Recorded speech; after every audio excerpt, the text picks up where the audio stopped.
some of you in Ukraine. If any of you in Ukraine, if you don't have ability, obviously I understand. But generally speaking, I want to see the faces. I don't want to see black boxes with names. So please turn your cameras on as you can. Marina, how many people we have in the course? According to the list, 17. 17, okay. And why we only have right now, I see, 7, 8, 9. I don't know. I asked everybody to come and to join and to work. Excellent, excellent. Well, very exciting.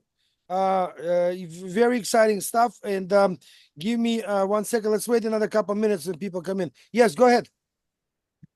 Hello. Oleg, go ahead. I just want to tell you that I need a couple of minutes.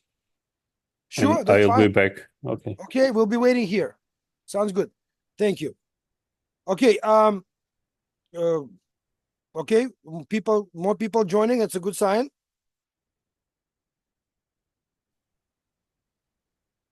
Good evening.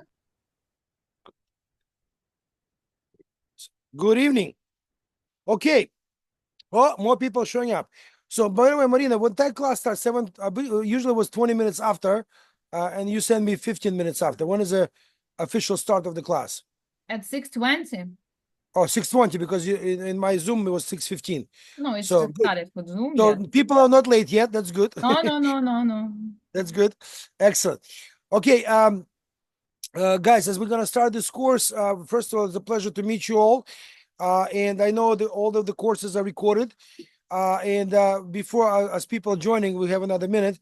I will give you a couple rundowns how this class is going to be run.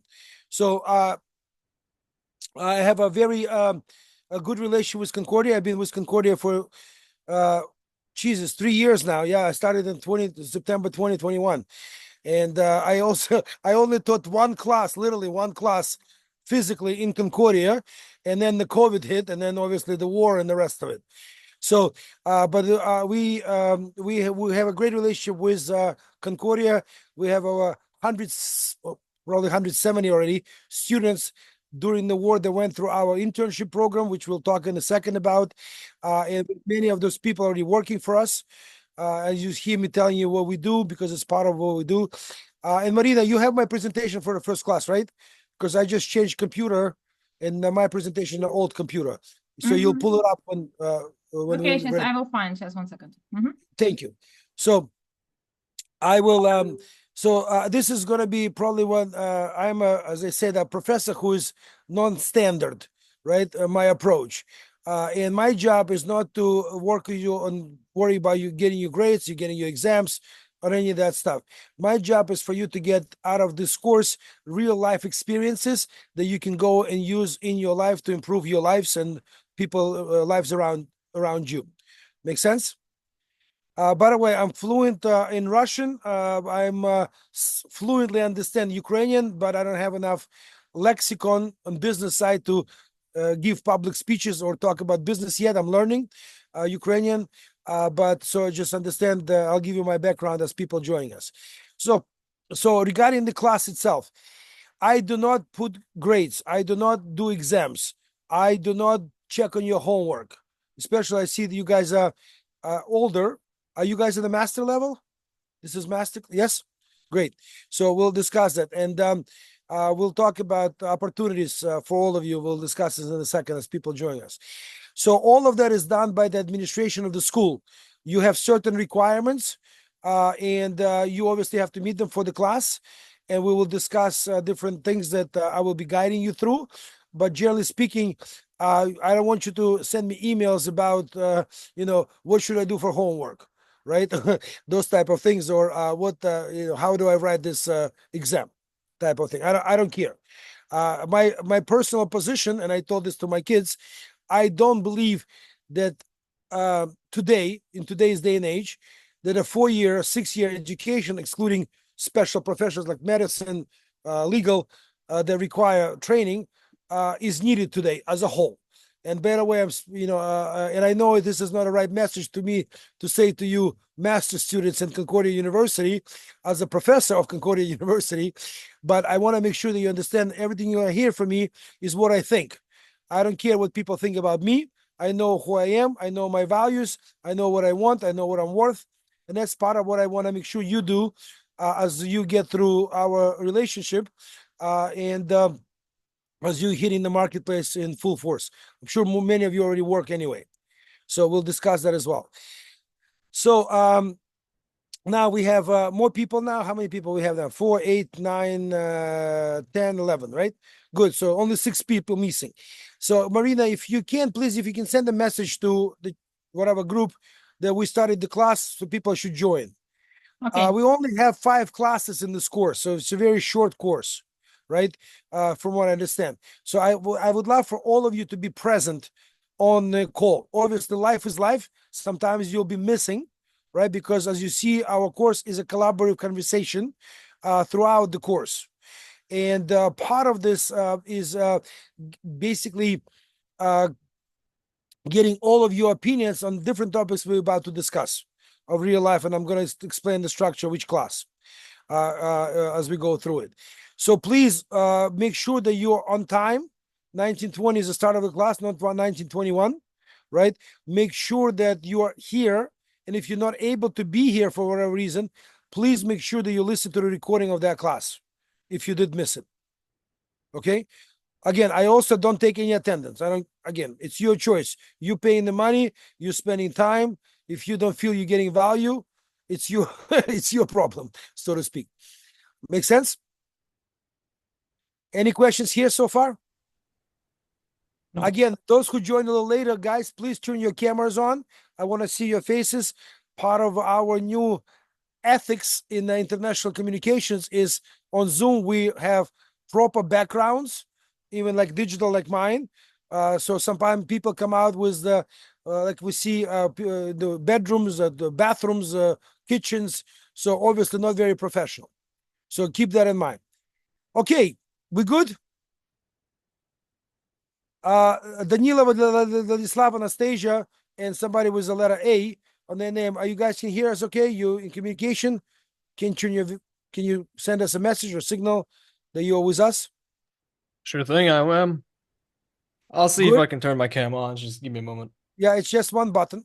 Yep. Sure. Okay. Danila, you here?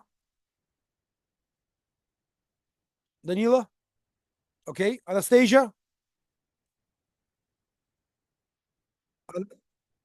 Anastasia, you with us? 1 minute. Okay, good. We see she's alive. It's good. Okay. And somebody named A as a, I don't know who that is. Alexandra. Oh, hi, The- Alexandra. Yeah, I don't. I'm with you. I'm with us, but I don't have possibilities to turn Okay. my camera. Camera on. Okay. Try to have it available next time. And somebody else just joined us, Vladimir. Vladimir, you with us? Yeah, can you hear me? Yeah, I can hear you. I would love for you to turn your video if you can. Would be great. My web camera is dead for like a year, maybe. Well, it's time to upgrade. That's true, right? I know. So again, one of the things that we use, remember, we dealt with the war situation, electricity issues all this time. So a lot of times people use the phone to log in to have a video and then listen and watch the course on the computer. So also use that as well. Okay, good. All right, now this is out of the way. Let's talk about the structure of the course. The course, every course starting today, we're going to start with a discussion of what's happening on a global level that impacts our day-to-day lives as entrepreneurs, as people, as society, and so on. Okay, we'll start today with a couple issues. You'll get quickly there. Second part of the course is usually a guest speaker. I invite Marina, I've seen among the courses she's been part of, many great people coming in, top level executives from around the world who share their experience, share their knowledge with you, and they also allow you to ask them questions and communications. Okay. And now, third part of the course, we discuss the real type of events that we are doing as organization, my organization, because everything we do, as you're about to hear today, is all about Ukraine. And everything that Ukraine represents as an opportunity, we'll discuss as a first guest speaker for you. I will discuss our business today, right? And the last piece of it, and the smallest piece of all, is actually content of the class. So, Marina, what's today's topic of the class? I should share the screen. No. Just say the topic. No, don't have to share the screen right now. International gonna go- trade. International Oh. trade. Yes. Excellent. Yes. So, and this is going to be always the last part of the course. And the reason I want to make sure you understand, I structure these courses, all of my courses in the same, even irrespective of the topic. I've been a professor. I'm going to give you my background in a minute.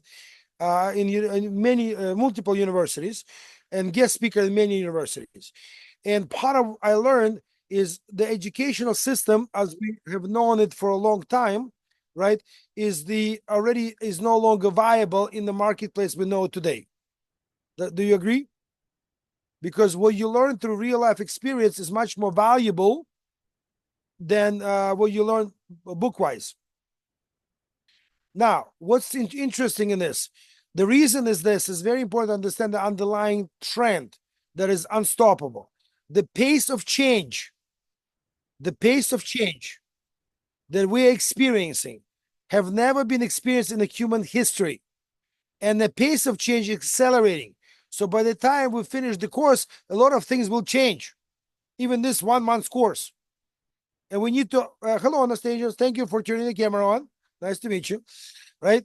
So, and that's the reason I believe that the structure of the course I laid out to you gives you real understanding of how to apply what happens in real life to what you're learning, and so you can use it in to benefit whatever you do. Does that make sense? Cool. So now we're gonna start with a very simple introductions. Before I go through my story, I want to basically for you to give me elevated picture of who you are. And let's start in the left corner on my screen. Oleg, let's start with you. Give us a background, who you are, 3 questions. Who you are, where you are, and what do you do? Oh, sorry, 4 questions. And how do you see your future? What do you do? Go ahead, Oleg. My name is Oleg Rudkivsky. I'm Ukrainian. Now I'm in Kyiv in my office. I have a project. We develop a SaaS platform for logistic process improvement. Is it your own business or you work for somebody? It is my business. Great. Okay, and okay. So where do you see your business in 5 years? I hope I believe, I hope, I plan that it might be worldwide company. Good, ambitious, excellent. Okay. Yeah, now we working on Ukrainian market mostly, but we have plans to Excellent. Well, Oleg, we'll talk about the scale plans, on because this is European great market. that you are here and you are entrepreneur, because we're going to be using you as an example. And part of this course, I hope, will be able to using your company as example to help build your future roadmap of how we potentially No can. problem. Okay. Great. Excellent. Good. Nice to meet you. Sergey, right? Or Sergey? Sergey, yeah, Sergey Because Milezhik. you're missing an R in your name. That's why I was surprised. I've seen a lot of spelling of Sergey. Yeah, sorry, but error. without It's R, my I never mistake. see it. I It's changed okay. it before Go call. ahead, Sergey. Yeah, I am Sergey Milezhik. I work as a game designer, like create games, VR, Wow, virtual cool. reality games. Yeah, I Virtual am reality employee. games? Yeah, right now I'm working this project. I am employee, so I'm not entrepreneur. But my long-term goal is create my own game dev company. So Just to give you great, we part of what I'd like to discuss with you, as you're gonna hear me talk through the course, is we are now working on creating what I call metaverse in reverse. As you hear my wow, cool. presentation. So think about that right We now. also work with Meta right now. Our Right. main sponsor is Meta. at this Great, moment. great, right. So think about Ukraine, right? Majority of virtual reality companies are creating what they call digital twins now, right? And Ukraine, we need you basically take New York and you replicate New York, and right. So the original idea of Meta of creating a metaverse is, a bunch of us got together, smoke a joint, and we come up with the blue world and the new economy, right? And that doesn't work. But now the industry is moving into real world, and for Ukraine, we don't have the cities. 95% of our country is undeveloped, right? So we have to Yeah. reimagine the future cities. But in our case, we have a huge opportunity, and I'm actually going next middle of this month to Tenerife to present our vision for Ukraine and a metaverse global conference in Spain. Yeah, so it's going to be very cool to be there. But nice to meet you, Sergey. Please add the R to your name. We don't want to lose Okay. anything. And let's go to Dennis. Hello, my name is Dennis. I'm from Kiev. I'm software engineer and also co-founder of digital agency for 8 years. And Digital marketing agency, I'm assuming. no, more websites creation. Okay. Our main profile, and also yes, we have some marketing stuff, but it's additional service more. Sure. So what do you see yourself in 5 years? Uh, the first, it's a stable business situation. Well, excluding the end of the war and the rest of it, yes. Just Maybe also worldwide, open some offices in maybe 2 countries. excellent. Well, as you know, as you see on my screen, I'm a president of World Trade Center Kiev. World Trade Center Association has 318 cities around the world. And we actually right now working on creating World Trade Center Alliance within the World Trade Center Association for Ukraine. Great. Nice to meet you, Dennis. And let's go to Vladimir. Okay, my name is Vladimir Brustinov. I'm 21 years old, currently live in Kiev. As for now, I am a customer support specialist in a company called Helpware. And Okay. what do I see? Where do I see myself in 5 years? Maybe I want to become a quality assurance specialist. Maybe in Cool. the same company, maybe in some other place. Cool. We'll see. Cool. Again, I'm going to the second Vladimir. Vladimir Shelov. Shelov, right? Shehol.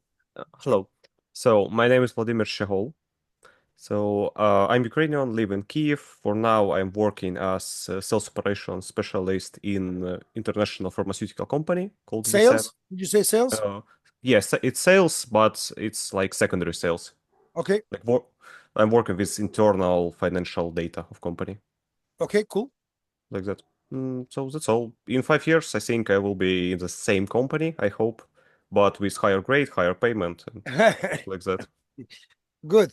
Okay, let's go to our first lady, Alexandra. Hello, my name is Alexandra. Is it me? Yes, yeah. Go ahead, Alexandra. Figures you have to. Yeah, we Okay, do. sorry. Okay, my name is Alexandra. I'm 22. I'm the market of Ukrainian company. Actually, now I'm in Kiev. My company works in their FMCG industry. Maybe during 5 years, I see I'm sorry, I myself missed like that. What industry? What industry? FMCG, Okay, got it. Yeah. like products, okay. And I see myself like a market director or maybe a consultant marketer, something like that. Excellent. Cool. Okay. Good. And let's go to Damien. Yeah, hey, I'm Damian, currently in Kiev. I'm a B2C sales team lead, working for an American company as an outsource. And in 5 years, well, I hope I moved on somewhere else to gain more experience in management, and maybe in 10 years, start working on my own craft, if possible. Okay, cool. Thank you. Nice to meet you. Let's go, Karina. Hi, everybody. My name is Karina. I'm 22. I'm from Zaporizhia, but currently I reside in Canada. Right now, I don't have a full-time job. I just do some interpretation and freelance. And that's pretty much it. I'm not too sure about my plans in the next 5 to 7 years, just because I've changed my education profile a bit, and I'm just figuring out what to do next. It's okay. Listen, it's very important Yeah. that in this age of your life, you don't. It's okay not to know exactly what you want. This is exploratory phase of So again, nice to meet you. Where in Canada you are? I'm 60 kilometers from Toronto. Cool. I just got back from Washington literally yesterday. Oh, So really? yeah, I'll show you this here. Okay, let's go to our people without videos. Danilo.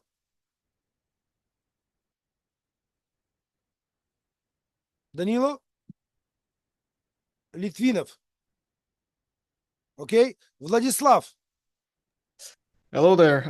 Once again, I'll make sure to fix my web well, until the next session. Yeah, And because you're gonna give a bad grade. Yes, go ahead. yeah, I'm sorry. I truly am. I'll I'm make just sure it's kidding, I'm just fixed. kidding. I'm kidding. Go ahead. Go ahead. I understand. Well, my name's Vlad. I am 21 years old, and I primarily do accounting right now. I am also in training for IT management by a senior from software from Serve, the the biggest company in Ukraine. And yeah, I see myself. I don't even know. In 5 years, I mean, I'd love to swim in money and be somewhere in the senior part of the company. But to be honest, I don't even know. I'm not thinking much about it. I'd like to progress naturally. I'd like to grow my skill set as a manager and hopefully end up somewhere on the top tier. Well, if it happens, good. If it doesn't, well, whatever, whatnot. Well, yeah. So again, one of the things I'm gonna try to communicate with you guys is if we don't know where we're going, we're never gonna get there. Right. So the reason you want to kind of start thinking about, and again, there's no issue of trying different things, but you need to. We'll talk about the values. We'll talk about personal goals and all that. But one thing I would definitely discourage all of you is to, as Vladislav said, whatever happens, happens, kind of thing, right? You want to be sure that each one of you define your own destiny, as you hear some of my story, and this is what I tell my kids, and this is what I personally very much believe in. Okay, we Anastasia. Hello, my name is Anastasia. I'm in Ukraine. I'm 20 years old. Where in Ukraine? That's where in Ukraine? I want to Mykolaiv. Oh, Mykolaiv, cool. We just had a mayor of Mykolaiv who is us in Odessa. I'm sorry, in Washington D.C. He was speaking on our trade mission there. Alexander something. I want to finish my master's degree and find a good job, probably in a bank. Nowadays, being in Ukraine, I can't think about where and how will be in 5 years, but I hope that everything will be fine and I will be a successful worker. Well, this is one thing that is very important because obviously in the situation, I'll be in Kyiv in October because I'll explain to the end of October. But obviously in the situation that we are in right now as a country, as people, right, it's kind of hard when the rockets overhead flying and the sirens are blowing, is to think about the future, right? But this is, as we're going to talk through it, this is the most important time to think about the future. All of you already have one advantage among many people in Ukraine. You speak English, besides being professionals already, right? So many companies and a lot of money will be coming to Ukraine post-war, and all of those post companies will be seeking people like you, who can bridge culturally and language not included, Ukrainian culture of business with what they expect and want. So for all of you, opportunity as the war hopefully comes to the end. Yesterday, you have a phenomenal opportunity, each one of you. So I would urge you to really set out and think about what you want to do, because opportunities you will be presented with in Ukraine as a next generation, right, is going to be phenomenal. We obviously the price our country is paying every day. So Dmitro Gorbenko. Dmitro? Dima? Dmitro? Okay, so Danilo, Dmitro, I haven't heard from you. Your cameras are not on. So I'm gonna assume that you're just there listening. And I hope you're gonna get engaged. So I also have we have a second Alexandra. I have not introduced you. And Vladislav, I think. Vladislav, I spoke to already. Alexandra. Yeah, hello. I'm Alexandra. I'm 21 years old, and now I'm in Dnieper, and I arrived from Armenia, and there I had an internship in IT company like UX UI designer. Okay. Yeah, now I don't have a work, but I'm in finding, and I don't know who I am in 5 years, but I want to work in a big company and be entrepreneur in service sector, I think. Excellent, excellent. Well, welcome, and I know Nikolaev, Dnipro is obviously a very hard hit. Every other city as well. So, and so let me start with you guys on the on quickly on my background. Then we'll go to today's presentation on what we do as a company, and as I'm gonna share everything with you. Again, remember this is an open conversation. You can always raise your digital hand, and I'll address. You can interrupt me anytime. You're gonna see me interrupting you all the time. So basically, this is as I said, it's not going to be a standard professor to student, from what I've heard from my experience. Anyway, so my background is I was born in Kyiv, but I was born back in Soviet times before you guys, and I spent most of my life. I left the Soviet Union at the time, back in '89, and I spent most of my life in America, in Boston, and I built my career. I lived an American dream, as a classic story goes. From nothing, I made something out of myself. I've been pretty successful. I spent some time working on Wall Street. I been investment banker, and of course, I'm an entrepreneur. And along the way, as you're going to hear some of the stories and examples as we're going to talk through the class, is I've been working in Ukraine since 1996, when I really got kind of on my feet in America. At that time, it was a great opportunity for me to finance real estate in Ukraine out of personal pocket. Nothing big; it was a couple million overall dollars, but over 11-year period, I had a 44% IRR. Because obviously the real estate was kind of booming. So then somewhere in 2011, I was already investment banker with Bricks Capital. I realized that Ukraine has a enormous opportunity from M&A perspective, mergers and acquisitions. And I was very naive. I'll just give you a first story. In 2011, if you remember, some of you should remember, there was a supermarket called Fourchette, right? It was a big chain across the country, largest at the time in Ukraine, right? I see all the igniting. You remember that.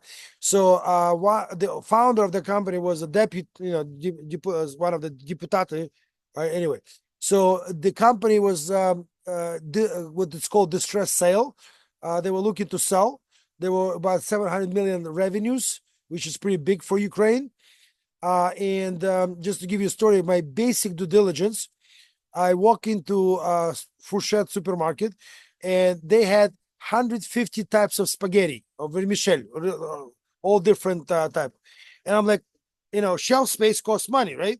So why would somebody do this? And I start digging. Apparently, the buyer of the company was getting bribed by the producers of those spaghettis to get them shelf space. So my guesstimate was roughly 100 million is being stiffened off, meaning stolen, within the company. Forget about outside of the corruption. I'm talking about company, internal, call it theft, call it corruption, whatever you want to call it. Right? So, and basically, I negotiated with a distressed equity. There's a investors that specialize in different types of assets. Distressed assets, it's obviously company in trouble. And company, they buy them pennies on the dollars and then rebuild them back out. So I have negotiated $100 million purchase, agreed with all the parties, and I'm flying. I remember this to this day. I'm literally flying from America to Kiev to sign papers, and all of the ownership disappears. Literally disappears. Nowhere to be found. Not picking up the phones. Not meeting at the time we were supposed to meet.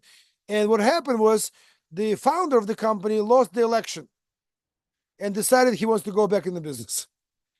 And that was a big lesson for me of Ukrainian business. Remember, I never did business in Ukraine, right? I built my life in America, and that was shock to me, obviously, and embarrassed. So skipping in 2014 after Crimea happened is really kind of touched me personally, which in a way I did not expect. Remember, I left as I was a teenager. I was 18 years old when I left Kiev, right, to America. So, but something always been pulling me back. So I was very kind of surprised that Crimea, when it happened, really touched me on a personal level. And I went with my vision, which I'm about to share with you, to State Department of United States. I was invited there because in some circles I was already back then known as Mr. Ukraine. Because America did not pay much in 2010, 11, 12, before Crimea. You would walk in the office in New York or San Francisco, whatever, and you said Ukraine, and think, is this part of Russia? That was kind of how they knew Ukraine at that time, right? When Crimea happened, one thing I said that was a positive for Ukraine. Now everybody knows where it is. And that's the problem for our country. We as a country don't communicate very well. Zelensky changed that. Zelensky became, as even Trump calls him, the best salesman ever, because Zelensky, due to war primarily, you made Ukraine a brand, a real global brand, which it is today. And if before the war we were known for the corruption, the war, the prostitution, that was our reputation as a country, right? Today we are known as the defenders of democracy, defenders of freedom. So big things that happen at an extraordinary price is our reputation of the country is completely reversed from what it was before the war. So second thing that changed, everybody knows who we are as a country, right? And there's other things we'll discuss.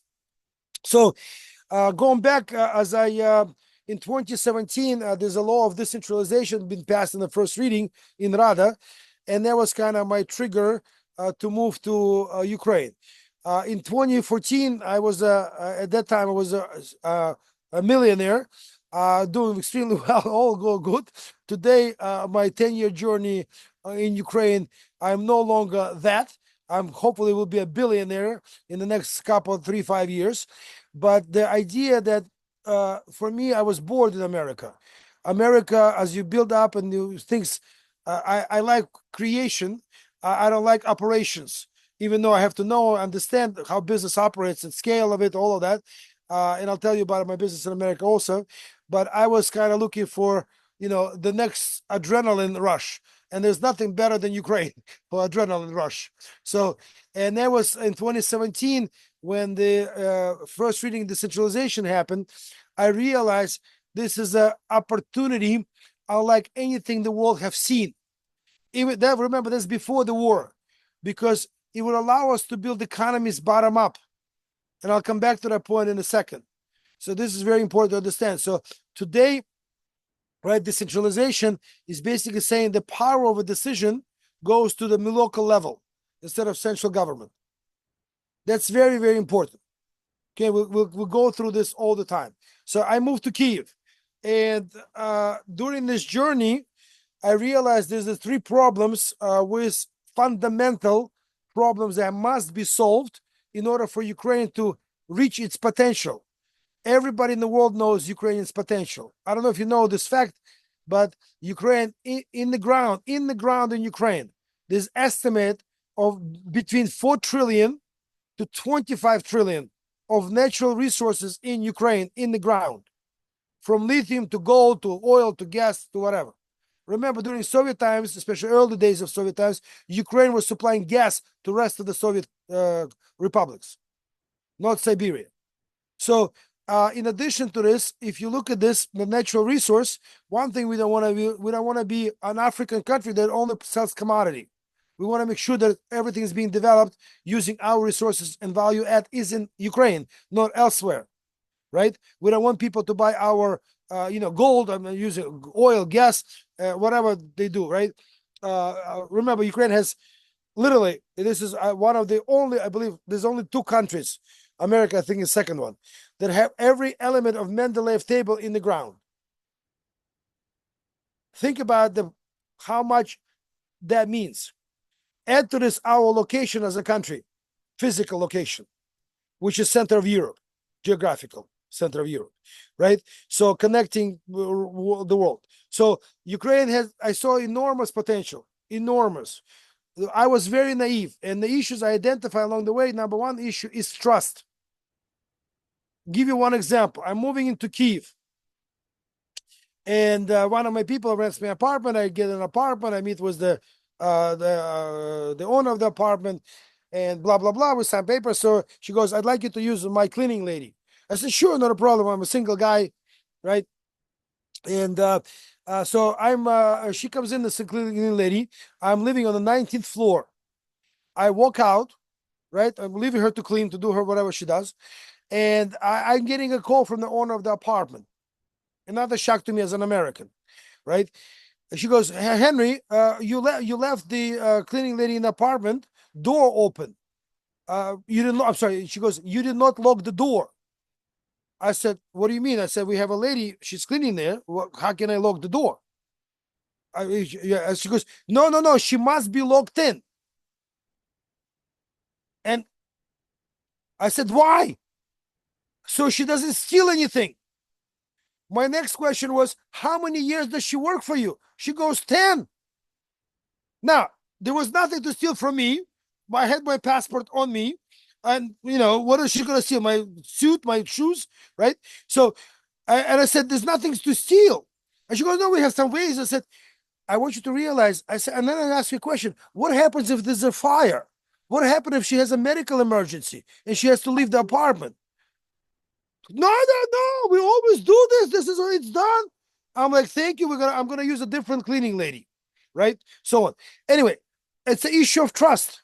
It's a kind of example, but trust in Ukraine. Nobody trusts Ukraine. I'll give you an example of deals we're working on right now. I'll show you. Government of Netherlands is funding one of our projects. It's a very big project. I'll share it. It became even bigger. They are building in 50% default rate. Everything they will send to Ukraine, they will finance for Ukraine. Think about that number, those of you who understand financial world. That is astronomical default rate. Nobody ever funds when the expectation that 50% of your users of your capital will default. That's the trust we have. That's the fact that happened literally last week. I learned about that default rate that they use for their own calculations, which makes the cost of capital for us obviously much higher as Ukrainians. You agree? Now, so that's issue number one of trust.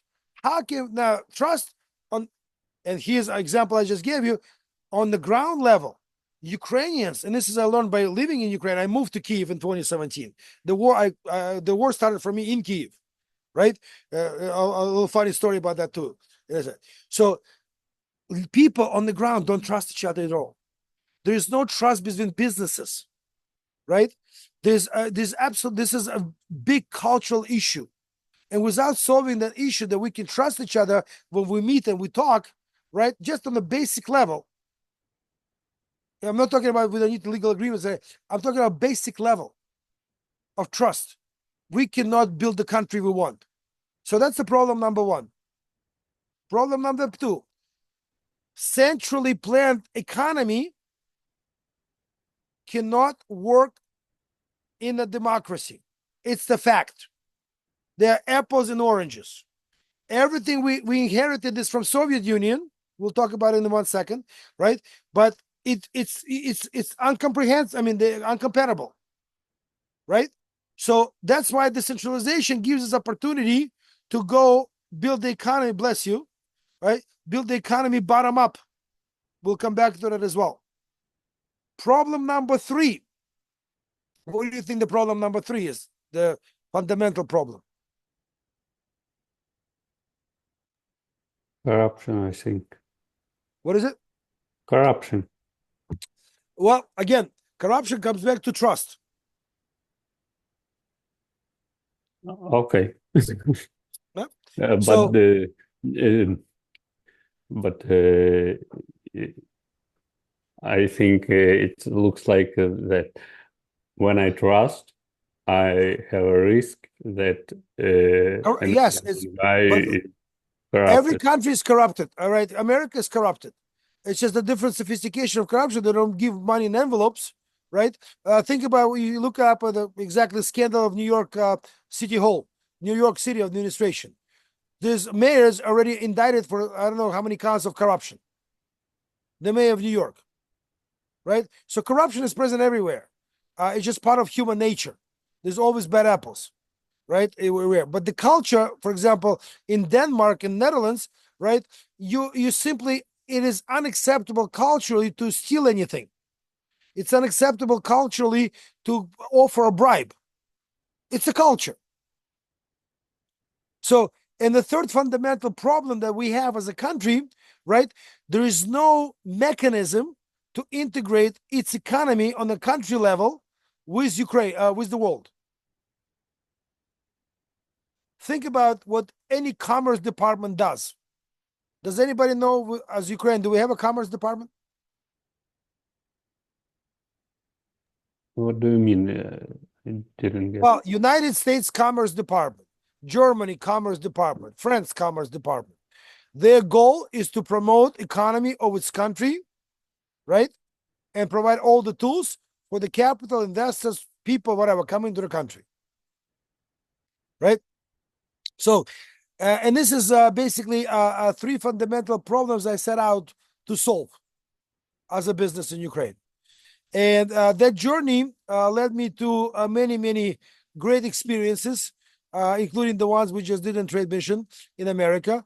But also it is a opportunity for all of you as you listen, especially I believe it was Alexandra who's looking for a work.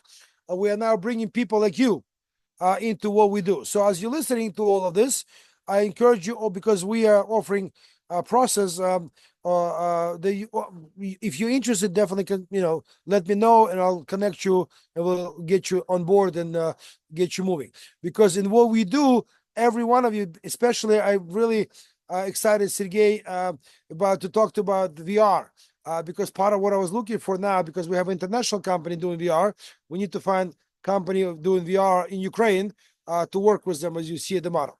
Okay, any questions here on a little bit of my background?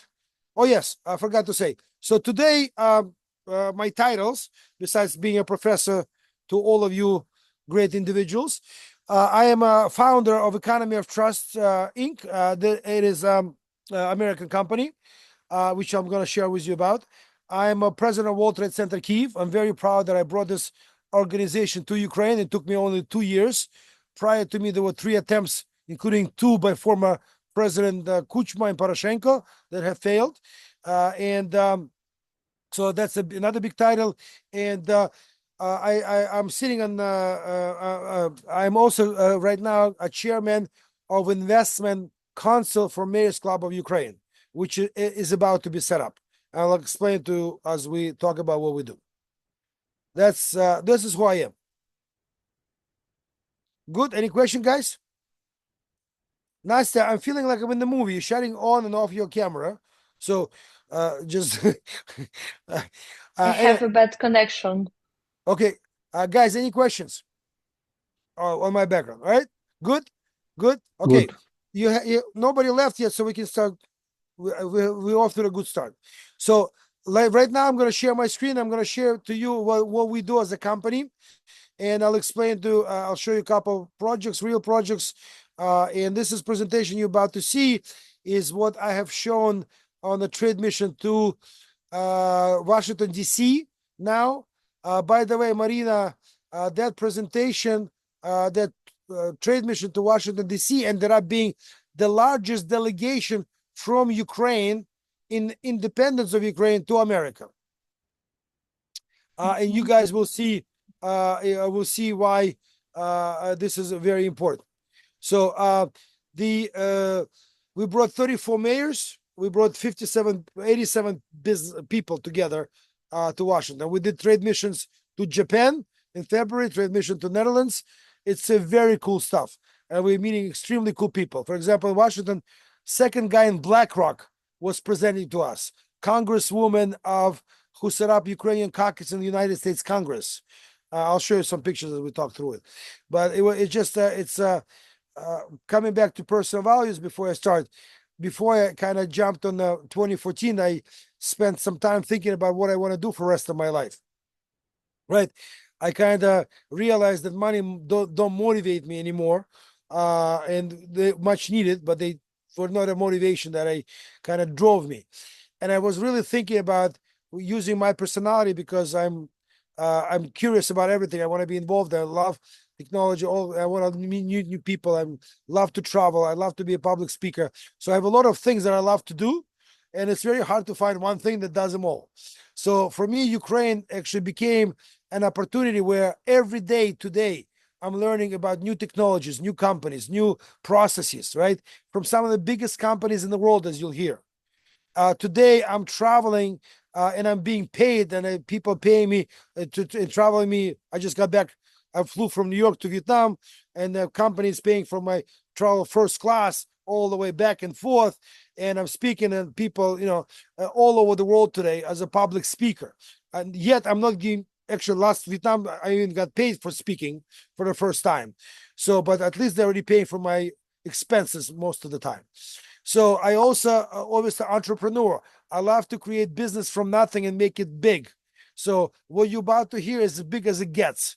And this is not just my words; it's words of many people, and I think you will be, you'll see that as well. So coming back to what Vladislav has said, I definitely know what I want out of my life, and I'm telling you right now, as a person who went through ups and downs of getting from nothing to becoming a wealthy individual, not super wealthy, but wealthy enough, right? Upper middle class, let's call it that, right? And build companies and been on Wall Street and then investment banking. I can tell you with 100% something you probably read and heard many times. Life is not about money. Life about experiences. I'll give you one real story. My kids, who are Americans, they came to see me in Washington on this trade mission. And they knew that I'm working in Ukraine, but they did not know what I'm doing directly. And they were blown away by the amount of impact of what we are doing can do on millions of people, the whole country, as you're about to see. But what's impressed me the most is during the presentation, we had two our war veterans, both amputees, both lost each one leg. They were on stage. There was a panel around them. There was an American company who was rehabilitating, building them prostheses for those guys, right? And the young guys at 27 and 20 and 30, I believe, each whatever. And my son, who is an American, for him, the war is so far away, right? He is there sitting next to me and he's tearing up, understanding the price the real people pay. And it was priceless for me as the father to see that. Make sense? So the life is about experiences. That's the thing I want to make sure. So whatever you do, and money are necessary, no question about it. We want to have a good quality of life, right? But experience is what's going to make your life fulfilled. Right now, I'm not a wealthy man at all. Although, as you're going to see me talk about valuation of what we do, right? On paper, I'm already a multi-billionaire. But that's nobody knows about it. Nobody cares. And today we're struggling as a startup, as any startup does, is to meet the cash flow needs of our fast-growing operations, right? You need to bring new business, but in order to bring new business, you need new people. Those people need to be trained, so they need to be hired earlier. You need to have cash for them. You don't want to raise money because you have to give up the equity, right? And raising money is a job on itself, right? For what you do, and we can today. So it's something that we're going to talk through all of it as an experience. But that experience in being today, I'm giving you my true, this is real story, real life that's happening in front of you now. Today, I would have starting this journey 10 years ago, guys. 10 years. Literally last August, the last month was, months and in August was 10 years since I started on this journey, since I went to the State Department in DC. 10 years. And I would never have imagined that I would be, as a company and as individual, in a position we are in today, as you're about to see. Have never been, would have imagined. And guys, along the way, especially many last, in addition to war, I'll explain to you what happened before the war as well. I had many times I wanted to quit. Because as you understand my skills, my network, my opportunities I personally have, I can be anywhere in the world making a lot of money. But I'm crazy enough to do what I do in Ukraine, because you got to be nuts to live a very comfortable life, to go move to Ukraine and to do something that is impossible to do. Before I start with you and show you what I do, before everything you're about to hear, one of the, скажу уличным языком, погонялом, как меня называли в Киеве, да, в Украине вообще, меня многие люди знают, так, это меня называли Остап Бендером. Я строю новые Васюки. Вот представьте себе, это я прихожу, вроде people listening to me, guy has intellect, right? Guy is saying some smart things, but what he's proposing is новые Васюки, right? It's so out of the realm of possibilities, it's impossible. The first smart city we were planning was in Gostomel, right? And it was supposed to come out publicly in March of 2022. The mayor, Yuri Ilyich, was killed on the war day number 10 in Gostomel. So just for you to understand all of the ups and downs any entrepreneur has to go. Sasha, hello. Yes, hello. Yeah, if you have turn your cameras on, we charge $10 per minute if you're late. No, I actually can't right now. Okay, all right. Next time, please do. Now, moving on. So now this was all preamble. I hope you all you got your ears perked up. So let me share my screen and let's go. So this is again, as I said to you, I'm sharing you with the presentation. Literally, I just shared that in Washington D.C. to all concert hall full of people. So Economy of Trust Ukraine is the company that was is American company, was a daughter company in Ukraine. Our vision for the country is very simple. We are building a platform that will connect Ukraine and the world to grow economy of Ukraine. So one of the biggest challenges, the biggest challenge we are solving, is moving from centrally planned economy, which been established in our country for over 100 years since 1917, into market economy. And that's obviously a very big transition. Okay. Now, today, due to that fact, we have in Ukraine 1,472 municipalities. And all of those municipalities as institutions do not have the resource, do not have network, do not have the processes, do not have the capital to do everything you see on the slide. Everything that you see on the slide, first thing first, Commerce Department, we're setting up Commerce Department at the local level. We are going to be providing all economic development to already 630 municipalities that are members of Mayor's Club of Ukraine, which is an organization we manage. So for people like all of you who's looking to sell product in Ukraine, right, we will be able to provide you able to distribution to all of that. One of the projects we're working on with Salesforce is to set up operational system for municipalities to run their business of municipalities. Think about that. And that's okay. So that's a massive opportunity, because I was shocked. Another big shock in Ukraine, there's a lot of them, is that majority of municipalities don't have software. That some of them are using 1995. So I was shocked. Forget about data security. A lot of them still do most of the shit on paper. How can you join the world economy if you do shit on paper as administration, right? So going to the next thing. Obviously, this is a great visual. Remember, I am a sales guy. At the end of the day, I started my career of sales on Bessarabka. Like I was when I was a kid, right? Today it's a little different sale, but still, it's all about how do we sell? How do we tell the story? I'm a storyteller. This is a great slide because elephant in a room with the elephant, right, was designed by our graphic designer. It talks about to American audience about the key problem and how we solved it. And as you see on the right side, I believe there's 3 points I want to point out to besides the obvious one. Obviously, education is the key. And as you hear, number 1. Number 2, capital demand. Capital demand will force people to be transparent in everything they do. Otherwise, capital will not come.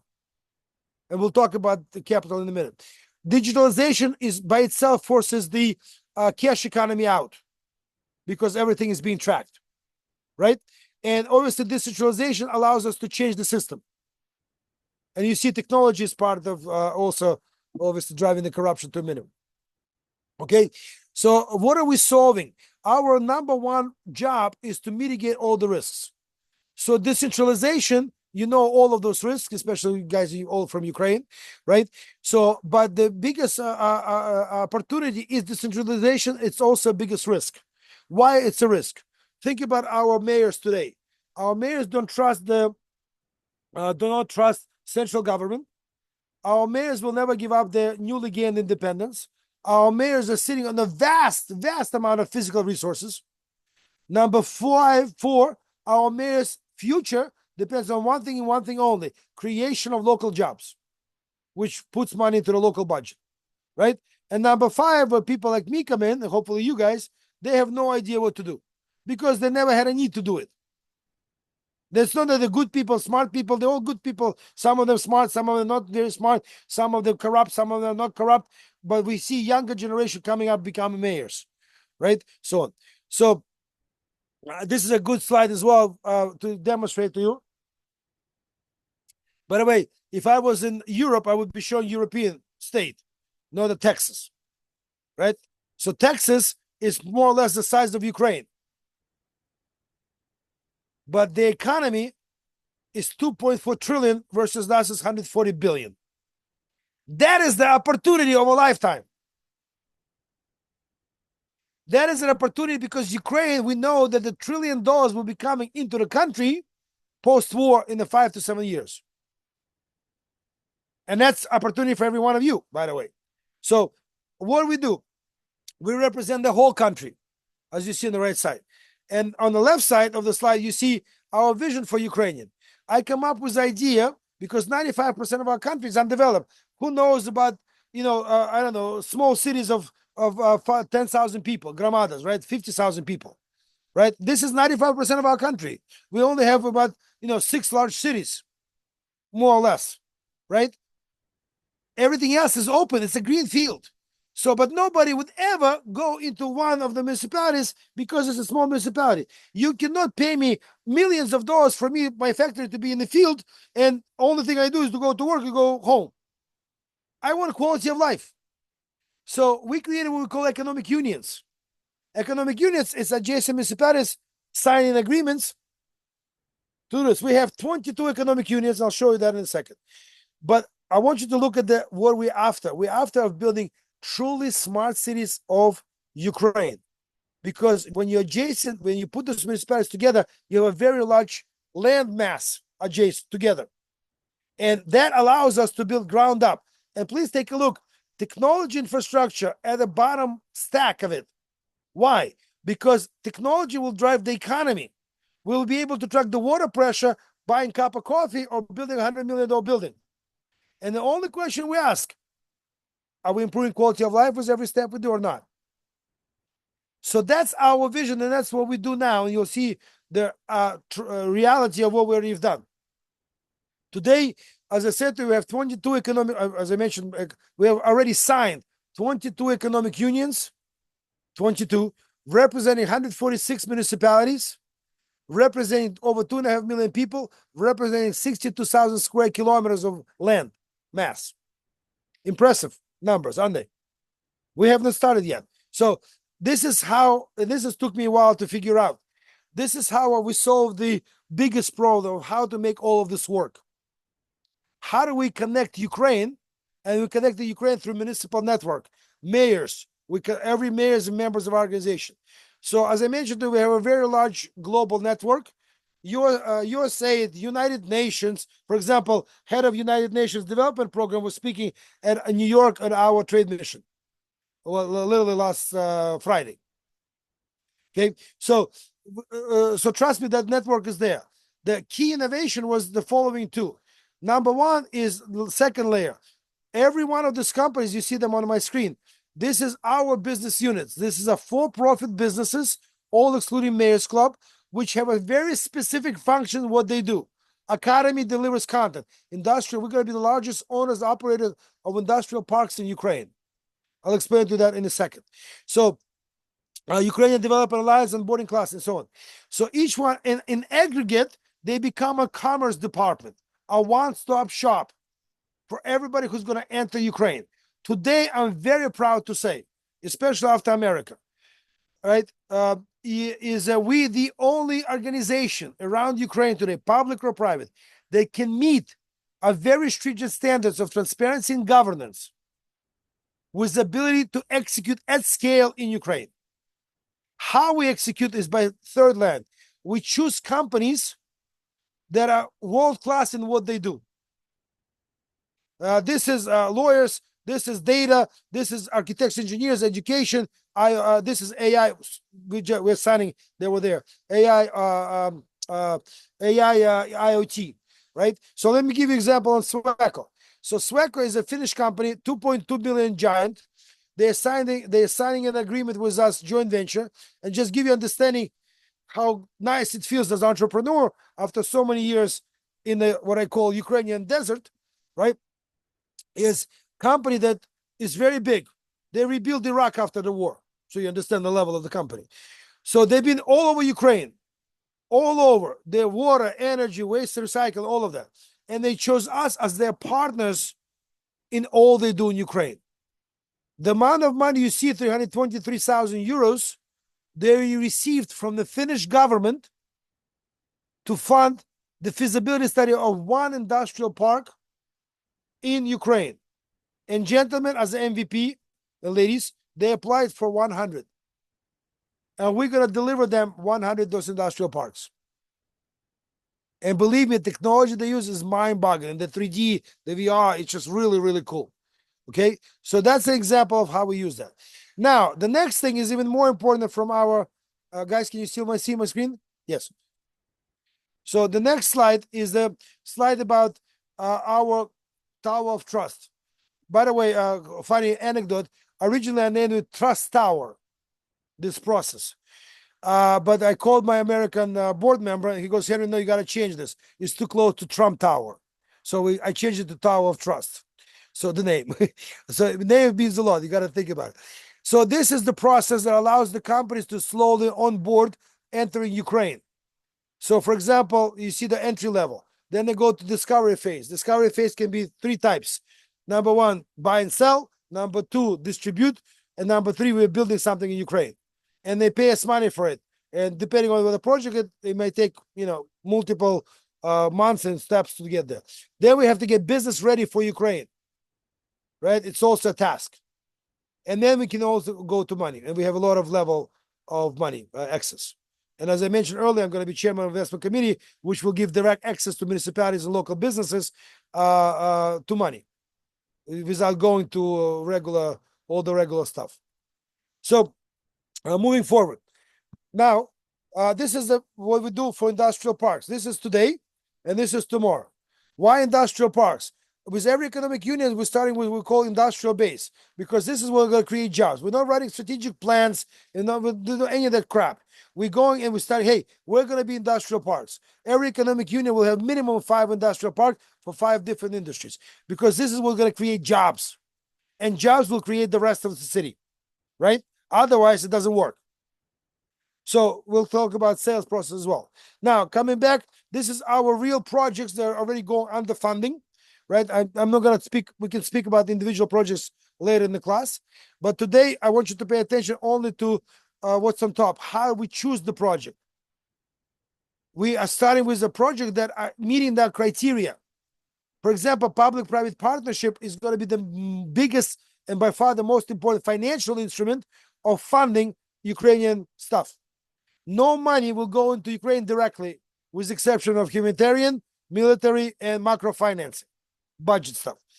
All the money that will be allocated for Ukrainian economic development will go by the local governments, providing capital and insurance for the local companies to go and work in Ukraine with the local partner in Ukraine. That's how the money will be brought into Ukraine. So all of the projects you see there, each one of them is multi-billion-dollar projects. Each five you see on this page, right? So, for example, the smart lights, right? American company. This each pole generates 1 extra kilowatt of power per day. So Vinnytsia has 29,000 poles. That's 29,000 kilowatt hours that can be sold per day. So each pole becomes an asset, generating cash flow every, and municipal budget of exterior lighting goes to zero. This particular project, bioeconomy, allows us to capture 5 tons of carbon per year per hectare. So commercial farm of 10,000 hectare will provide roughly 5 million today prices per carbon credit, 5 million income to the municipality for using the municipal lands to grow crop for somebody else. So this is type of projects we're working on. I'll show you one in a second. This is our biggest project. This is project underway. This is, by the way, the SWECO got the money for this project. First smart city of Ukraine. It will be built in Horodok.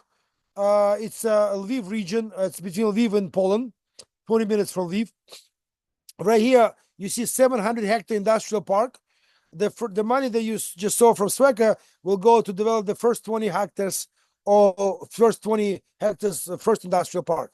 There will be 23 industrial clusters in this park. All of the documentation for each cluster, agro, logistics, IT, whatever, will be provided at no cost to the rest of the country. Think about how much money and time it will save for municipalities across the country. That's the scale that big guys are looking for.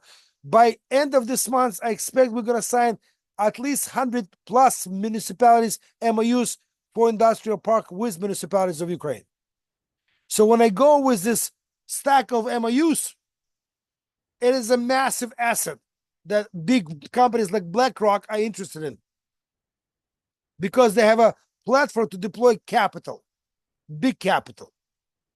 So, and as I mentioned earlier, all of our projects will be PPP, right? Because we have a partner in Switzerland who has 28 experience in setting up consortiums to do PPPs, right? And that's how it's going to be done. PPP reduces risks for everybody. Okay. So, and this was the last slide. So let me show you a couple other things so you can be even more impressed. I hope it's impressive. But so let me give you a real life project right now that we are negotiating literally as we speak. So this is a company that provides solar mobile units. Very cool technology. They generators, sorry. So they replace diesel generators as you see them all around the country now, right? So when we at the Dutch company, and the Dutch company, when we signed the agreement, our milestone was to deliver them 20 MOUs from 20 municipalities. So this is a result of our work. Give me 1 second. So we have, this is all MOUs signed by mayors of Ukraine. Each one of these, right? And I can show you, so you, right? So now I never have seen, this is, we took us about a month to prepare and about 10, like with stamps, with the whole thing, right? So it took us a month to prepare for this, but we had, look at this, 182 municipalities signed, right? Totaling 3,136 units pre-ordered. One of you was in sales, right? Right? Totaling 402 million euros that will go into Dutch economy. Think about this. This project will be financed by Dutch government. When we started talking, we started with 5 million to be allocated for this project. Then it went to 50 million.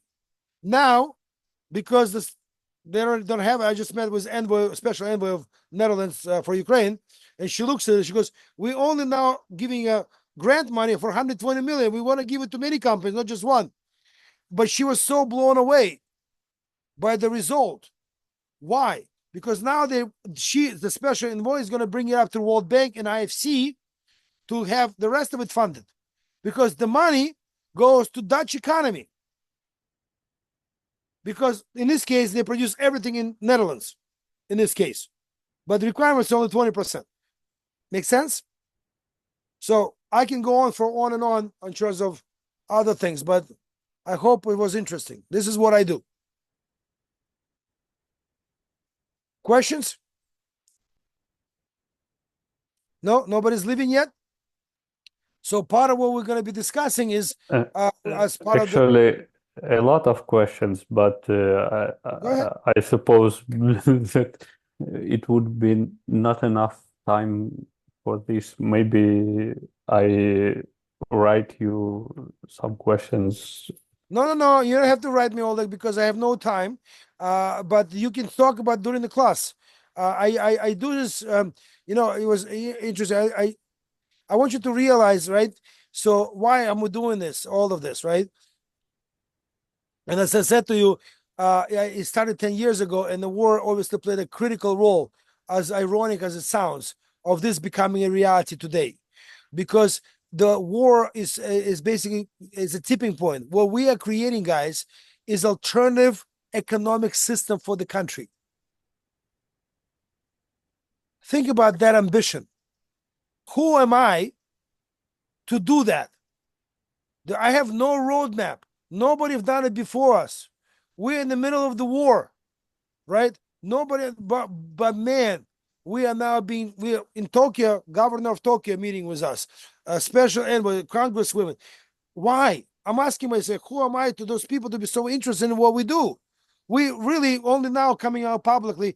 We're gonna have our. By the way, you can be all invited.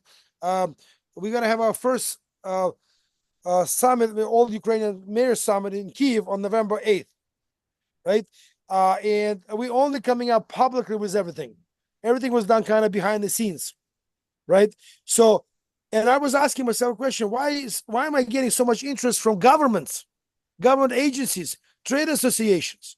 The reason is this: we're answering two critical questions for all governments. And guys, understand, today governments are competing for our country. No corporations, governments. We asked the two questions: how to enter Ukraine and who to work with in Ukraine. That makes sense? Right? So, and again, some of you had ambitious goals about worldwide and everything else, which is awesome. But, the long term is made of a lot of short terms.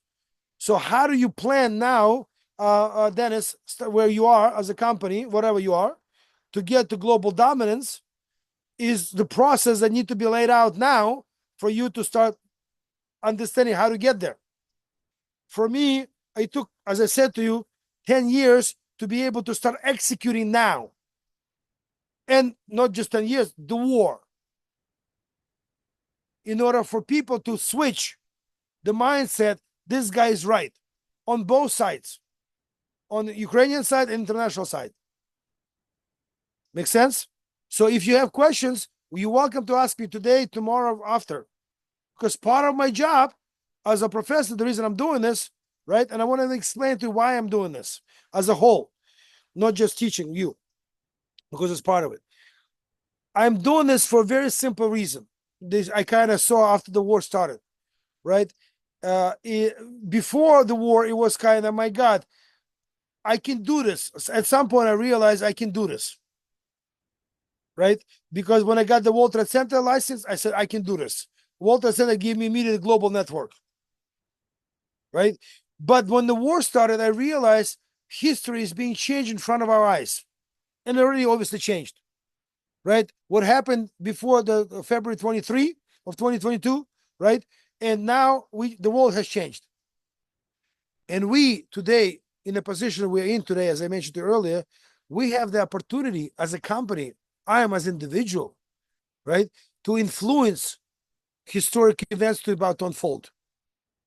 And that's, I don't care if we have kids who work at 18 years old, we have people who are 5 years old, globally working for us now. with us, right? For all of them, including myself, it's a once in a lifetime opportunity. And the reason I'm sharing all of this with you as a first class, because part of my job is to hopefully get you engaged in what we do. Because everybody in what we do, we're going to be building websites. I'll show you, let me show you what we're doing on the digital side, just for example. So we're building in this, what we call this digital showrooms. So think about that every municipality will have a digital showroom. The website is already ready, right? Of this nature, where they show. Take a look. We're connecting the country through this platform. So look at this, right? If you don't pass the accreditation through our academy business unit, and you think about municipalities, 1,472 of them, right? One has passed all of that, and the other one doesn't. Not knowing anything else, as an investor, where would you go? Obviously, the ones that have certifications, right? So, and then mayors interview, all of that. Then economic data, which we don't have as a country. We don't have economic data we can rely on. How can anybody make any investment that they don't have access to economic data they can rely on, and so on? So imagine this is going to be, I spoke to Nielsen Rating yesterday, a big global company that has TV ratings, also works in Ukraine. Maybe some of you heard of it, Nielsen Ratings. And I said, think about that. We can have a streaming from every municipality you can rate. Think about that you can rate metaverse activity for municipalities. Think about that you can create a rating of corruption index for municipalities of Ukraine. Boom! Their mind blows off. I'm speaking to digital virtual reality company, forget the name, BizTech, who invited me to speak at a conference in Tenerife. And they do digital twins. That's their business, their startup. They're doing well, but and so on. But when he saw this, they were blown away by the opportunity for themselves, because when we imagine the new city, the IKEA coming into Ukraine, we can put them immediately in the metaverse and charge money for IKEA to be in the metaverse, which attached to IKEA land building permits legally on the land. And you can see all of this in metaverse. Think about the possibilities that technology allows us to do now. And the selling process, right? Pretty cool. And this is, guys, why I love what I do. Because we can talk about things like this. We can dream, but we can also focus on execution. Okay? So, repeat, any questions? Okay, either you really like it or you really hate it, because the reactions I'm reading right now, I cannot read. So, but anyway, I hope it was not too boring. So, good. Moving on. Marina, if you can, let's go to the presentation, please, of our class. So today, obviously, we good, excellent. So let's switch to the screen view, if possible. No, right. So all right. So on the books, you have access to the presentation. I highly recommend for all of you to read all of these books. If you don't you want to read the whole books, read the executive summaries or whatever. There's a bunch of apps that summarizes the books. Listen to those books. But these are classics. Okay, and I always encourage in the first class to do so. Okay, next slide, please. So again, definition economic integration. What we need to do is to integrate economy of Ukraine within itself and connected all pieces, because right now our economy is obviously unconnected. We as Ukrainians, we don't know what we have. I travel most of the country over the last 10 whatever years, 2.5 years, a lot. But anyway, we simply don't know what we have. We as Ukraine. And in order for us to get economic benefit from all of that, we must do what? We must connect what we have with the opportunities that people are seeking from around the world. That make sense? Next slide, please. Okay, so now let's talk about, this is a great slide, right? Think about benefits of global impact and its growth, right? We are obviously living in the global economy every day. You buy stuff, you sell stuff, whatever. But think about what says in the middle. right? And this is, we are as a country looking at economies of scale on an equitable distribution of income, wealth, right? Think about it, we have poor people, we have rich people in Ukraine. In Ukraine, actually, the income inequitable distribution of wealth is enormous. Many years ago, I read that 75% of economy in Ukraine, it was probably like 10 years ago in Forbes, is controlled by 100 people. Think about that. 100 people control, at that time, control 75% of economy. So when you treat the sovereignty, this is what we're fighting for right now, aren't we? For our own sovereignty. We as a country can make our own decisions, right? So interdependence is critical, because interdependence, if you look at the side of the risks, right? It's a big benefit, but it's also a risk when we are dependent on something. For example, energy. Right now, decentralization of energy sector is inevitable in Ukraine, where municipalities will generate their own energy, most likely alternative energy. On the positive side of the benefits, right? You see everything else. And what we do as a business, and what I just share you, is can be really put into that slide. This is what I'm building. Does that make sense? Good. So let's move to the next slide. Now here, this is a very interesting slides, right? And we can argue on many different ways, right? Capitalism is the best system we have, and it's far from being anywhere perfect. And I believe this slide doesn't even have to have any comments if you look in detail that slide. So this is why I choose those type of visuals, for you to really understand the size of this, what we need to do. Okay, so here, as we building our own version of capitalism, and the reason I'm saying that, the way I see it, in Ukraine, we can do things in a very different way by taking the best practices, best policies from around the world, right? And integrating and using technology that creates such efficiencies that allows us to provide social services to every citizen of.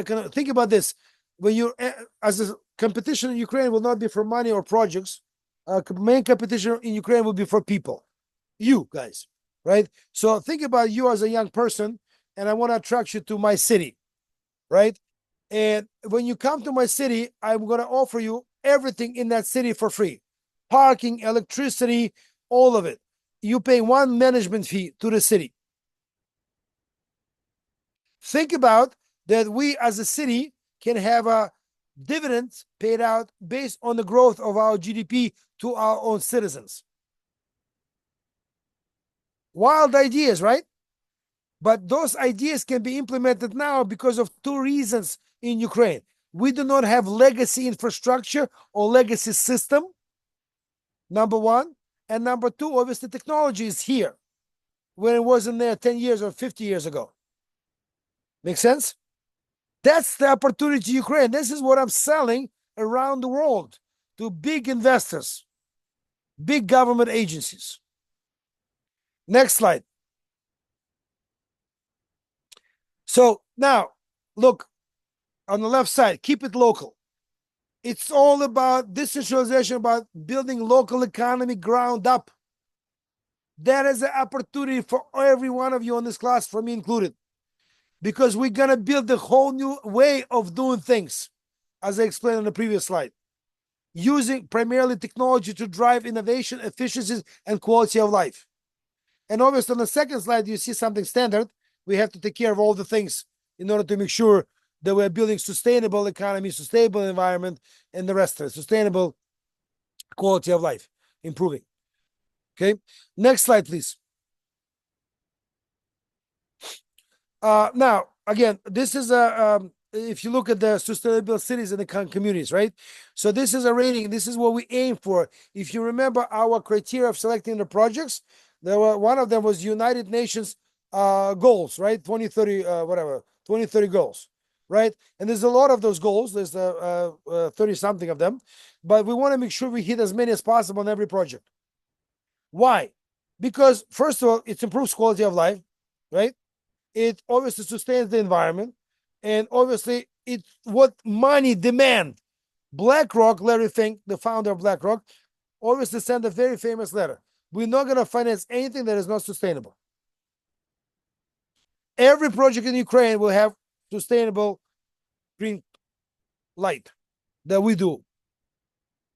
And last slide, please. And this is the best slide of the presentation, right? So again, look at the logistics. One of the things we want to do is to connect Ukraine logistically, right? From Kherson, from Berdyansk or whatever, Mariupol, all the way to Western Ukraine, to the border with Poland, and back and forth. We want to connect logistically the industrial clusters. So when we are picking up watermelon in Kherson, we are producing, juice in Western Ukraine and sending out as a private label to a client. Does that make sense? Good. Thank you, Vladislava. Sorry, Marina, thank you. You can stop sharing the screen. Okay. I bet when you started in this class, you didn't expect any of this. Right? You expected the old, way of teaching you slide by slide, line by line. This is what this means. This is what that means. I'm giving you as a professor a lot of credit because you're smart enough to be where you are already. You can read the slides. You can go through the lines. My job is to deliver you the fundamental things that are influential for your life. That's kind of my opinion. So this is our first class. I want to ask you if you have any questions.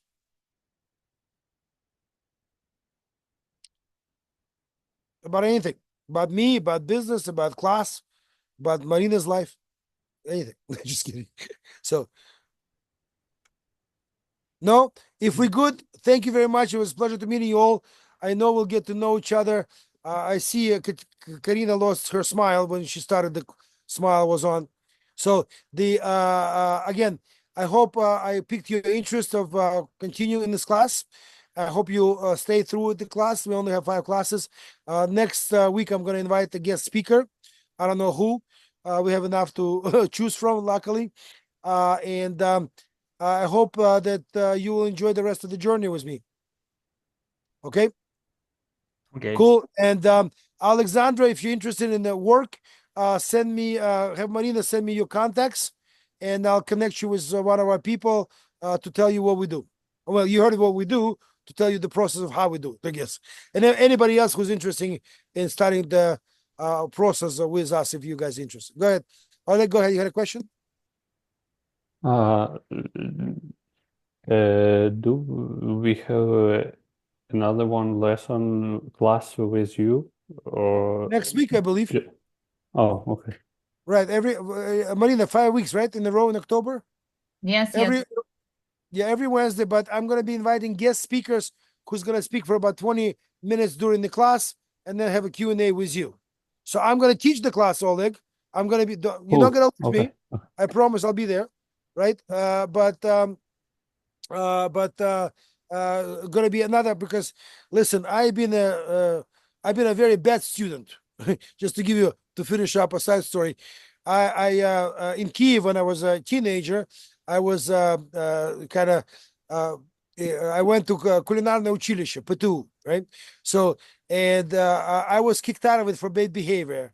I was sent out to Sakhalin Island for bad behavior during Soviet times. So I was a street guy, hustling, bustling, right? So I was not a good student. I finished in America graduate and undergraduate degree with one note in the тетрадку, one of the notepad thing. So to me, I get personally very easily bored by anyone, right? So I understand that as doesn't matter how good I am, anybody can get tired of listening to me. So this is why I bring the guest speakers. One reason, and the other one, they bring a very different angle and different stories that you can get more real life experience from. That's the reason for the guest speakers. And you know what? It happened I was a professor at Bentley University in America, and I was a member of an entrepreneurship organization I want to bring to Ukraine. And it was all different CEOs of not famous companies, but companies, multi-million operations. And I started inviting them to speak in my class just out of a, kind of hint. And I realized they loved it. Loved it because nobody usually, they see the guy driving Bentley, but nobody knows how he got that Bentley. That story, that journey of hardship entrepreneurs experience to get there. So when I started inviting my friends to speak at those classes, they were so happy because they were able to share their story with the audience, because your wife doesn't understand you, your friends don't understand you, right? Your kids forget about that, period, right? So as entrepreneur, as a leader who's going through the struggle of building a company, it's very hard for somebody to relate to what you're going through, and even harder for you to for them to appreciate how hard it is to achieve the result that you achieved. In whatever you do, it doesn't matter how much you earn. Running a business is hard. It's much easier when you're employed. Here's the amount you paid. Here's what I expect for you to deliver. Deliver this, you get paid this. Business is, yeah, right? So, and this is part of what I hope we will learn through this journey with me. Good? Cool. Are these speakers from Ukraine? No, the majority of them will be actually in your class, because we only have, all of them will be international. Cool. Do you want Ukrainian speakers? I can get Ukrainian speakers. No, it's No, okay, only a good. question. Okay, yes. Okay, any other question, guys? Yes, One Oleg. question. Sure. You showed a lot of projects, so they have Sorry, a what? lot of. You showed us a lot of different projects. Yes. So you have a lot of different issues. Yes, I do have a lot of different issues. You have to solve them, and Yes. I think you can't solve them alone. How do you choose? I'm not alone. I have we have so we have over, I don't know the exact final number, but over 52 people globally now. We're going to be over 100 by year end, for sure. People, and the way I build the network is, I'll explain to next time, business development, so on. So we, for everything you see, every business unit, I bring a management team. Management team owns up to 30% of the company, and they run the business unit. And those management team are expert in that academy, industrial parks, and the rest of it. So I don't run everything. This is how the business. My business in America, which was a very different business. So to answer your question is that my partner says this, put this extremely nicely. We're building a plane while we're flying it. Remember what I said at the beginning of the class, right? Nobody has a roadmap for this. I mean, think about building a business in the war zone and building a business on the level of a country. Who has a roadmap? Can you give me a book that tells me here's what you do in this situation? Right? So there's a very strong concept I'd like you to, as Oleg pointed up, I'd like to write it down and remember for the rest of your life. Fail fast and fail cheap. So what we do now, we have concept assumptions. We go out and we fail. We go to test it. We fail to find the market fit. This is how I got here. So Thomas Edison famously said, when they asked him if how he failed so many 999 times before he invented a light bulb. By the way, if you not many people know, but Thomas Edison did not invent light bulb. Tesla invented a light bulb, but he was working for Thomas Edison. Thomas Edison innovation, the biggest innovation, was that he created a process of innovation and patenting and monetizing innovation. Because he built a lab where we had people like Tesla constantly creating new stuff. And he would patent it and then monetize it. That's what Thomas Edison really famous for. But answering that question, he said, no, I did not fail 999 times. I learned 999 times, how does it work? Very important concept. When we try and fail, we learn. Those women who gave birth on this call, right, understand, and parents meant as well. When the mother has a child, I always use this when I coached many years football, soccer in my life. So I always use this phrase. Think about no mother in the world, when the child starts walking and they fall down once and they get a bump and they get a bruise and they get a black eye, whatever, break their hand. No mother in the world would ever say, stop, don't get up, because you're going to get hurt again, because they need to start walking. So the process of iteration, a failure, same as child learning how to walk, is the process of learning. Failure is good as long as it doesn't kill your business, as long as you don't put all your chips on the table. Make sense? Okay, good. Yes. But I want to ask you one more question. How do you choose partners to follow? We build a process, same as if you decide to join our company. It's a process that works for businesses and people. And the process we call is onboarding. So we usually spend 2 months where if companies, we start developing a relationship, right? So we are basically starting with the very small things that we want to do together, small steps to build understanding how we fit with each other before we get married legally. Same thing with hiring. So because I cannot afford to make decisions, especially at this stage of development, of making a wrong choice. Because whatever choice I make on a particular project, that's the reason the project will fail or succeed. Same with people, right? Especially on the executive level and other levels. So my point is, it is to answer your question, it's a process of understanding, hey, is our values aligned? Are we all trying to achieve the same thing? And it's not about making money together. Everybody, this is business, right? That's why we're in business, to make money, right? It's about the values, about the impact, about understanding how we're building different model. So a lot of those models, for example, as I mentioned to you, what's the name? Neil Ratings, right? Their business is extremely different from what I proposed to them. So if they choose not to work with us, it's their choice. But I don't need the TV ratings they do now. I want them to do different things for me in Ukraine. Does it make sense? So if any one of you will decide to start working with us, you'll go through the process, what we call a free floating, where you will be able to enter any conversation within organizations, with our organization, to get to know us, to make sure that you want to be part of it. We want to make sure not only me, because most of you will not work with me, at least at the beginning, directly, right? You will work with other people. I want to make sure that other people like you. I'm very big believer in, please also you can write it out. In my view, the way I look at life, everything in life is psychology. Think about what I just said. We are driven, our actions are driven by our what? Emotions, right? Agree?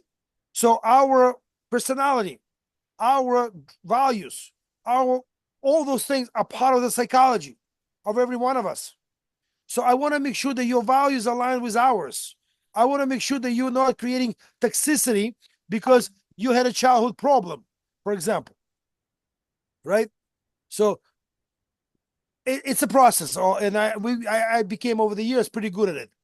I'm very good at building teams, and if we make a mistake, that mistake is immediately corrected by letting the person go, because it's a decision of two sides. I know that you want to work for this company, work with these people. The same on the other side. Give you one example, a famous example. Company Zappos, which acquired by Amazon a while back. It was the selling shoes. He would bring people to train. They would get paid hourly wage, whatever. There was telemarketers.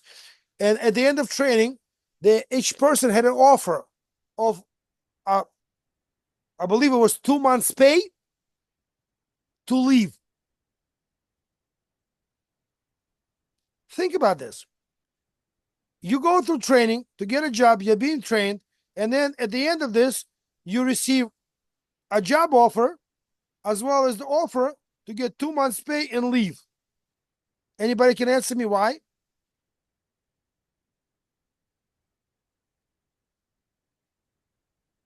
No. Come on. Well, to check if your values align with the values of the company. If you need the money more, then you're gonna grab it and get out. If you share the values and the ideas that the company presents, then you're gonna That's the reason people take leaving. the You're offer. right, but that's not why companies doing it. That's the reason person leaves because they need cash now, and hey, free money, I'll take it, go. But why companies offering this? Because they want to weed out the people that are interested versus the people that Exactly, are in they for the want to money. beat out people who are serious about the opportunity they're being presented with, not the people who are there for the money. Think about this. This is an enormous, again, not my idea, but I use it. It's a phenomenal idea of basically people putting on the table real money for people to make real decisions. And if the decision to leave, it costs me much less, 10, 20, 30 times less, depending what I do, of than bringing you online in terms of into the business, and then you quitting 3 months later. And I have to fire a new person and replace relationship with clients you develop over 3 months. Make sense?